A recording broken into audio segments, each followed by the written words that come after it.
نن یو مزدور مناویږي په ټول ملک کې ډاکټر صاحب تاسو د دې په حواله باندې څه وایئ؟ اعوذ بالله من الشیطان الرجیم بسم الله الرحمن الرحیم.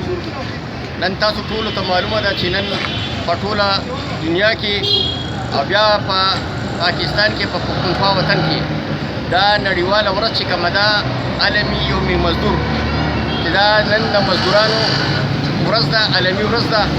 په دې ورځ باندې په شیکاګو ښار په امریکا کې په 1880 کې مزدوران دغسې چې نن موږ په دې چوک کې ولاړ یو دغسې مزدوران په دغه تاریخ باندې راوتي وو د دې خپلو مزدورانو د حقوقو دپاره، د خپلو مزدورانو د مسایلو مشکلاتو دپاره چې په هغه زمانه باندې به د مزدور طبقې نه 18 ګنټې او 14 ګنټې به یې د هغونه باقاعده طور باندې به یې ډیوټي اخیسته.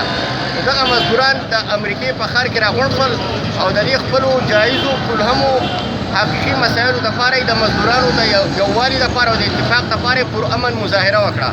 د پرامن مظاهرې په نتیجه کې د هغه ځای چې کوم ظالم او جابر ریاست و، د هغه جابر ریاست چې کوم واکدارانو په هغه وخت باندې په دغه مزدورانو باندې ګولۍ وچلولې او د ګولو د چلولو په نتیجه کې په سوونو په تعداد کې مزدوران چې دي هغه پکې شهیدان شول.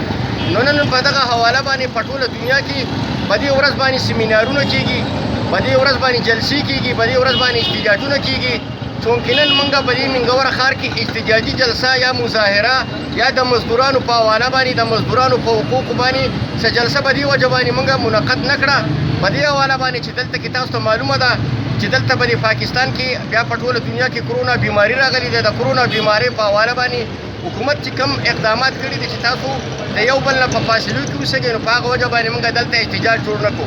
خو نن ډېره د افسوس خبره ده چې نن 1 مۍ دی، نن هم مزدور طبقه چې کومه ده هغه په ولږه باندې مجبوره ده په کورونو کې یرغمال دي.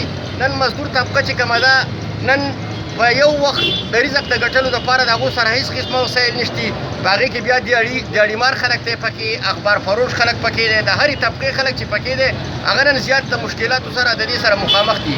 نو موږ حکومت پاکستان ته خواست کوو، بیا د سوات انتظامیې ته خواست کوو چې کم از کم زموږ د دې وطن وزیر اعظم او د دې وطن وزیر اعلی چې د خپل وزیر اعلی ورته ویل کېږي هغه باقاعده اعلان کړی چې زه به دې خلکو ته یو پیکیج ورکوم. نو پکار دا ده چې دې غریبانانو ته پیکیج ورکړي، که هغه سرکاري ملازم دی او که هغه دیاړیمار دی. خو ټول باقاعده طور باندې په دې وخت کې د دې خبرو مستحق دي. تقریبا 4 کاله و 4 ورځې وشوې او دا خلک چې دی نه دا د مشکلاتو سره مخامخ دی. نو حکومت له پکار دا دی چې د دې مزدور ورځ په مناسبت باندې ټولو مزدورانو له ټولو سرکاري ملازمینو له باقاعده طور باندې ریلیف ورکړي. زموږ چې څونه کرایدار دي، دوکانونو مالکان دي، هغو ته کرایه نه پرېږدي. څونه چې د په کورونو کې سړی اوسېږي په کرایه باندې چې هغو ته کرایه نه پرېږدي. نو بیا د سوات انتظامیې له خصوصا پکار دی چې هغه باقاعده طور باندې به دې کې ملګرتیا وکړي او موږ د دې لاکډاون باقاعده طور باندې ملګرتیا به دې خاطر کړې چې د دې خلکو سره به یو قسمه ملګرتیا به ورسره کوي. نو زه به دې نننۍ ورځ باندې ټولو مزدورانو ته د خپل طرفه د خپلو ملګرو د طرفه سلام ورته پېښ کوم چې دوی د دې نننۍ ورځ په مناسبت باندې د خپلو مشکلاتو دپاره او د خپلو مسلو دپاره اتفاق اتحاد وکړي. ډېره مهرباني.